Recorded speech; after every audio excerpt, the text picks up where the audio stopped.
మహానాడు రెండవ రోజు కొనసాగుతోంది. సాయంత్రం సీఎం చంద్రబాబు ముగింపు ఉపన్యాసం చేయనున్నారు. ఏపీ తెలంగాణకు చెందిన అంశాలతో పాటు రాజకీయ తీర్మానం చేయనున్నారు. తొలి రోజు మహానాడుపై సీఎం చంద్రబాబు టెలికాన్ఫరెన్స్ నిర్వహించారు. మహిళలకు 33% రిజర్వేషన్ ప్రతిపాదనలను ఆమోదించాలని మంత్రులు చంద్రబాబును కోరారు. మహానాడు జరిగిన తీరుపై మంత్రులు చర్చించారు. ఇవాళ ఎన్టీఆర్ జయంతి సందర్భంగా హైదరాబాద్లోని ఆయన ఘాట్ దగ్గర జూనియర్ ఎన్టీఆర్ నివాళులర్పించారు. ఎన్టీఆర్ సమాధిపై పూలు జల్లి పుష్పగుచ్చం ఉంచి నివాళులర్పించారు. ఎన్టీఆర్ మనవడి రాకతో అభిమానులు భారీగా తరలివచ్చారు. ప్రముఖుల రాకతో ఎన్టీఆర్ ఘాట్ దగ్గర పోలీసులు బందోబస్తు ఏర్పాటు చేశారు. తుమ్మిడిహట్టి బ్యారేజ్ పై మహారాష్ట్ర సీఎం ఫడ్నవీస్ కు సీఎం రేవంత్ లేఖ రాశారు. తుమ్మిడిహట్టి ఎత్తుపై చర్చకు సిద్ధమన్నారు. బ్యారేజ్ ఎత్తు పెంపుపై మరోసారి సమీక్షించాలని, తెలంగాణ ప్రతినిధులకు సమయం ఇవ్వాలని కోరారు. సమావేశ తేదీని ఖరారు చేయాలన్నారు. 148 మీటర్ల ఎఫ్ఆర్ఎల్ నీటి అవసరాలకు సరిపోదని, ఆదిలాబాద్, నిజామాబాద్, కరీంనగర్తో పాటు మెదక్ జిల్లాల అవసరాలను దృష్టిలో పెట్టుకోవాలన్నారు. ఎఫ్ఆర్ఎల్ పెంపుతో గ్రావిటీ ద్వారా నీరు తరలించవచ్చని, మహారాష్ట్రలో ముంపు ప్రభావం తక్కువే అన్నారు. ధాన్యం కొనుగోలుపై డిప్యూటీ సీఎం భట్టి విక్రమార్క, ఉత్తమ్ కుమార్ సమీక్షించారు. జిల్లా కలెక్టర్లతో వీడియో కాన్ఫరెన్స్ లో మాట్లాడారు. రైతులకు నష్టం కలిగించే చర్యలను ఉపేక్షించమని మంత్రి ఉత్తమ్ హెచ్చరించారు. తడిసిన ధాన్యాన్ని కొనుగోలు చేస్తామన్నారు. అకాల వర్షాలతో తడిసిన 9214 మెట్రిక్ టన్నుల ధాన్యాన్ని తరలించామని, ఇది రైతు పక్షపాత ప్రభుత్వం అని చెప్పారు. చివరి గింజ వరకు కొనుగోలుకు కట్టుబడి ఉన్నామన్నారు. రాజకీయ లబ్ధి కోసమే ప్రతిపక్షాలు రాద్ధాంతం చేస్తున్నాయని, కొనుగోలు కేంద్రాల్లో ఆటంకాలు లేకుండా చర్యలు తీసుకుంటామని ఉత్తమ్ తెలిపారు. కర్ణాటకలో పొలిటికల్ డ్రామాకు కాసేపట్లో ఫుల్ స్టాప్ పడనుంది. సీఎం సిద్ధరామయ్య బ్రేక్ఫాస్ట్ మీటింగ్ ఏర్పాటు చేశారు. ఇప్పటికే డీకే శివకుమార్ హాజరయ్యే అవకాశం ఉంది. ఇప్పటికే గవర్నర్ అపాయింట్మెంట్ కోరారు. సిద్ధరామయ్య మధ్యాహ్నం 3 గంటల తర్వాత రాజీనామా లేఖను సమర్పించనున్నారు. ఆ తర్వాత సెల్ఫ్ నేతగా డీకే శివకుమార్ ను ఎమ్మెల్యేలు ఎన్నుకోనున్నారు. AP deputy CM Pawan Kalyan కు ఫిల్మ్ ఛాంబర్ లేఖ రాసింది. సినీ పరిశ్రమ పరిస్థితులపై చర్చించేందుకు తెలంగాణ ఫిల్మ్ ఛాంబర్ అపాయింట్మెంట్ కోరింది. తమ సమస్యలను వివరించేందుకు 15 నిమిషాల సమయం కేటాయించాలని పవన్ కళ్యాణ్ ను లేఖలో విజ్ఞప్తి చేసింది. ఎన్టీఆర్ జిల్లా మక్కపేట దగ్గర రోడ్డు ప్రమాదం జరిగింది. లారీ ఆర్టీసీ బస్ ఢీకొన్న ప్రమాదంలో 13 మందికి గాయాలయ్యారు. గాయపడ్డ వారిని జగ్గైపేట ఆసుపత్రికి తరలించి చికిత్స అందించారు. ఇద్దరు పరిస్థితి విషమంగా ఉండడంతో విజయవాడలోని ఆసుపత్రికి తరలించారు. వైరా నుండి జగ్గైపేటకు ఆర్టీసీ బస్ వస్తూ ఉండగా ఈ ప్రమాదం జరిగింది. హైదరాబాద్ లోని ఎల్బీ నగర్ దగ్గర ప్రమాదం జరిగింది. రాంగ్ రూట్ లో వచ్చిన కారు లారీని ఢీకొట్టింది. ఈ ప్రమాదంలో కారు డ్రైవర్ గాయపడ్డాడు. గాయపడ్డ డ్రైవర్ ని ఆసుపత్రికి తరలించి చికిత్స అందిస్తున్నారు. మద్యం సేవించి డ్రైవింగ్ చేసినట్లు స్థానికులు అనుమానిస్తున్నారు. మెదక్ జిల్లా నిజాంపేట్ మండలం నందికామ శివార్లో రోడ్డు ప్రమాదం జరిగింది. ఆదిలాబాద్ నుండి సిద్దిపేటకు మొక్కజొన్నల లోడ్తో వెడుతున్న లారీ ప్రమాదవశాత్తు బోల్తాపడింది. ఈ ప్రమాదంలో లారీ డ్రైవర్ కు స్వల్ప గాయాలయ్యాయి. మరమ్మతులో ఉన్న బ్రిడ్జ్ దగ్గర లారీ బోల్తా పట్టడంతో వాహనాలు నిలిచిపోయాయి. విశాఖ ఎయిర్పోర్ట్ లో ఎబోలా స్క్రీనింగ్ టెస్టులు చేస్తున్నారు. పశ్చిమాఫ్రికాలో ఎబోలా వ్యాప్తితో అధికారులు అప్రమత్తమయ్యారు. విదేశాల నుంచి వచ్చే ప్రయాణికులకు ఎబోలా హెల్త్ స్క్రీనింగ్ టెస్టులు చేస్తున్నారు. విజయవాడ ఇంద్రకీలాద్రి ఘాట్ రోడ్ ను ఇవాటి నుండి పూర్తిగా మూసివేశారు. ఘాట్ రోడ్ మరమ్మతుల పనులు ప్రారంభం కానుండటంతో క్లోజ్ చేశారు. ఇవాటి నుండి 15 రోజుల పాటు ఘాట్ రోడ్ పనులు జరగనున్నాయి. భక్తుల రద్దీ దృష్ట్యా శ్రీ కనకదుర్గ నగర్ వైపు మెట్ల మార్గం నుంచి భక్తులు తరలి వెళ్తున్నారు. ఖమ్మం జిల్లా రాజపాలెంలో solar power plant petrol bunk ను డిప్యూటీ సీఎం భట్టి విక్రమార్క, మంత్రి సీతక్క ప్రారంభించారు. మహిళా సంక్షేమానికి ప్రభుత్వం కట్టుబడి ఉందని మంత్రి సీతక్క అన్నారు. మహిళా సంఘాల ఆధ్వర్యంలో సోలార్ పవర్ ప్లాంట్లు ప్రారంభిస్తున్నామని చెప్పారు. ఈ ప్రాజెక్టులకు ప్రభుత్వం సబ్సిడీ ఇస్తుందన్నారు. నిర్వహణ బాధ్యతలు మహిళా సంఘాలకే ఇస్తామని మంత్రి స్పష్టం చేశారు. ఆదిలాబాద్ లో ఎమ్మెల్యే పాయల్ శంకర్ భూమాఫియాను పెంచి పోషిస్తున్నారని కాంగ్రెస్ పార్టీ ఇన్ఛార్జ్ కంది శ్రీనివాస్ రెడ్డి ఆరోపించారు. ప్రభుత్వ అసైన్ భూములు కబ్జా చేస్తూ పేదల నోట్లో మట్టి కొడుతున్నారని మండిపడ్డారు. తన అవినీతి అక్రమాల భాగోతం బయటపడుతుందనే భయంతో మంత్రులతో అంటగాగుతున్నారని విమర్శించారు. దమ్ముంటే బీజేపీకి రాజీనామా చేసి కాంగ్రెస్ బీఫామ్ మీద గెలవాలన్నారు. మంత్రులు శ్రీధర్ బాబు, పొన్నం, అట్లూరిపై ఎంపీ అరవింద్ ఫైర్ అయ్యారు. ముగ్గురు మంత్రులను ఉద్దేశించి వీడియో విడుదల చేశారు.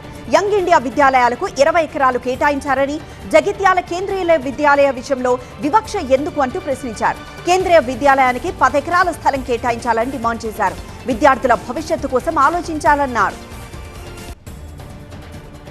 గుంటూరు జిల్లా తెనాలిలో ఏర్పాటు చేసిన ఆకర్షణీయమైన కెనాల్ లైట్స్ ను మంత్రి నాదెండ్ల మనోహర్ ప్రారంభించారు. తెనాలి పట్టణం నుండి ప్రవహించే కెనాల్ పరిసర ప్రాంతాలు లైటింగ్ తో మరింత అందంగా మారాయి. ప్రజల అవసరాలకు అనుగుణంగా తెనాలి పట్టణంలో అభివృద్ధి కార్యక్రమాలు నిరంతరం కొనసాగుతాయని మంత్రి నాదెండ్ల మనోహర్ చెప్పారు. సూర్యాపేట జిల్లా వ్యాప్తంగా అన్ని పోలీస్ స్టేషన్ల పరిధిలో నాకాబందీ నిర్వహించి వాహనాల తనిఖీ చేపట్టారు. జిల్లా కలెక్టర్ తేజస్, ఎస్పీ నరసింహ ఈ సోదాల్లో పాల్గొన్నారు.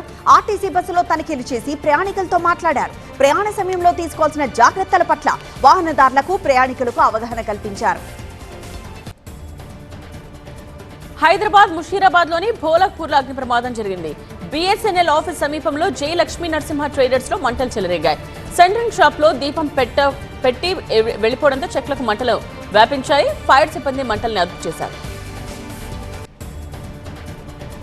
ప్రజలందరూ ఆదర్శ పురుషుడు శ్రీరాముణ్ణి ఆదర్శంగా తీసుకోవాలని చిన్నజీయర్ స్వామి అన్నారు. గ్రామ గ్రామాన రామాలయాలు నెలకొల్పాలని సూచించారు. విశాఖ తుంగ్లాంలో పర్యటించిన చిన్నజీయర్ స్వామి విజయ రాఘవ స్వామి ఆలయ పురస్కార పట్టాభిషేక కుంభ మహోత్సవాల్లో పాల్గొన్నారు. నిర్మల్ జిల్లా పెంబి మండలంలోని ఫారెస్ట్ కార్యాలయం ముందు ఆదివాసీల ధర్నా కొనసాగుతోంది. 3వ రోజు మోకాళ్లపై నడుస్తూ వినూత్న రీతిలో నిరసన తెలిపారు. గిరిజన గ్రామాల అభివృద్ధికి అటవీశాఖ ఆంక్షలు తొలగించాలని సిపిఎం డిమాండ్ చేసింది. రాజస్థాన్ చేచాట్లోని కోటా పరిధిలో పోలీసులు జరిపిన ఆపరేషన్లో అనుమానాస్పదంగా ఉన్న కారును సీజ్ చేశారు. కారులో తరలిస్తున్న 2,24 లక్షల రూపాయలను స్వాధీనం చేసుకున్నారు. 2 అనుమానితులను అదుపులోకి తీసుకుని ప్రశ్నిస్తున్నారు. ఖమ్మం జిల్లా కోదాడ క్రాస్ రోడ్లోని ఓ దాబాలో కల్తీ ఆహారం కలకలం రేపింది. దాబాలో ఒక కస్టమర్ భోజనం చేస్తూ ఉండగా చికెన్ కర్రీలో బల్లి కనిపించింది. వెంటనే హోటల్ నిర్వాహకులను ప్రశ్నించడంతో నిర్లక్ష్యపు సమాధానం చెప్పారు. ఫుడ్ సేఫ్టీ అధికారులకు సమాచారం ఇవ్వడంతో దాబాలో తనిఖీ చేశారు. దాబాలో కుళ్ళిన చికెన్, పాడైపోయిన సామాగ్రిని ఫుడ్ సేఫ్టీ అధికారులు సీజ్ చేశారు. దాబా నిర్వాహకులపై కేసు నమోదు చేశారు. భద్రాచలం ఏజెన్సీలో విద్యుత్ అధికారులు స్పెషల్ డ్రైవ్ చేపట్టారు. వినియోగదారులకు విద్యుత్ అంతరాయం కలగకుండా ట్రాన్స్ఫార్మర్ల దగ్గర జాగ్రత్తగా చర్యలు తీసుకున్నారు. భద్రాచలంలో లో వోల్టేజ్ సమస్యను పరిష్కారం దిశగా వెళ్తూ ఉన్నారు. విద్యుత్ అధికారుల పనితీరుపై స్థానికులు హర్షం వ్యక్తం చేస్తున్నారు. తిరుపతి జిల్లా నగరిలో గంజాయి కలకలం రేపింది. ఓచీకుప్పం సరిహద్దులో పోలీసులు జరిపిన ఆకస్మిక తనిఖీల్లో 12 కేజీల గంజాయిని సీజ్ చేశారు. తనిఖీలు చేస్తున్న సమయంలో పారిపోయేందుకు ప్రయత్నించిన 2ని చేజ్ చేసి పట్టుకున్నారు. మరో 3 పరారీలో ఉన్నట్లు పోలీసులు తెలిపారు. ఎండలపై ప్రధాని మోదీ చేసిన సూచనలపై కాంగ్రెస్ అధ్యక్షుడు మల్లికార్జున ఖర్గే మండిపడ్డారు.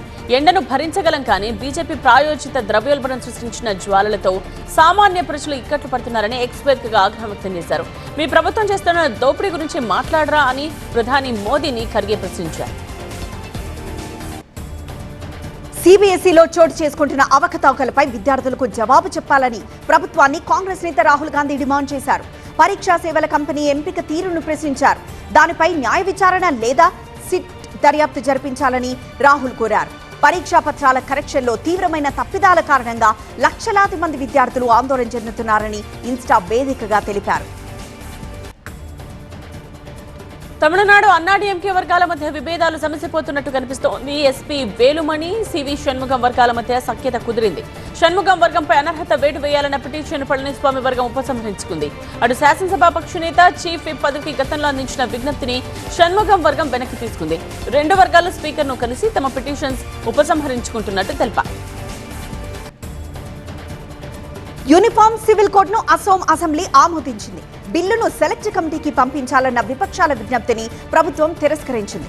విపక్షాల నిరసనల మధ్య మూజువాణి ఓటుతో బిల్లును అసెంబ్లీ ఆమోదించింది. యూనిఫామ్ సివిల్ కోడ్ను ఆమోదించిన 3వ రాష్ట్రంగా అసోం గుర్తింపు పొందింది.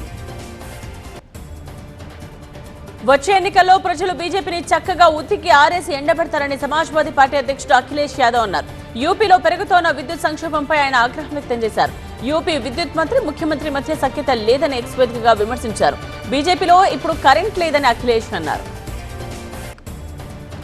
ఎన్నికల సంఘం చేపట్టిన స్పెషల్ ఇంటెన్సివ్ రివిజన్ ఎస్ఐఆర్ రాజ్యాంగబద్ధమేనని సుప్రీంకోర్టు స్పష్టం చేసింది. స్వేచ్ఛగా సజావుగా ఎన్నికలు నిర్వహించాలన్న రాజ్యాంగం ఆదేశాన్ని అది ముందుకు తీసుకెళ్తుందని తీర్పు చెప్పింది. రాజ్యాంగంలోని 324 అధికరణ కింద ఎస్ఐఆర్ చేపట్టేందుకు ఎన్నికల సంఘానికి అధికారం ఉందని సుప్రీంకోర్టు ప్రకటించింది. జపాన్ పర్యటనకు వచ్చిన ఫిలిప్పీన్స్ అధ్యక్షుడు ఫెర్డినాండ్ మార్కోస్ జూనియర్, ఆయన భార్య లిజా అరెనాటాకు జపాన్ చక్రవర్తి దంపతులు టోక్యోలో స్వాగతం పలికారు. జపాన్ సైన్యం సమర్పించిన గౌరవ వందనాన్ని ఆయన స్వీకరించారు.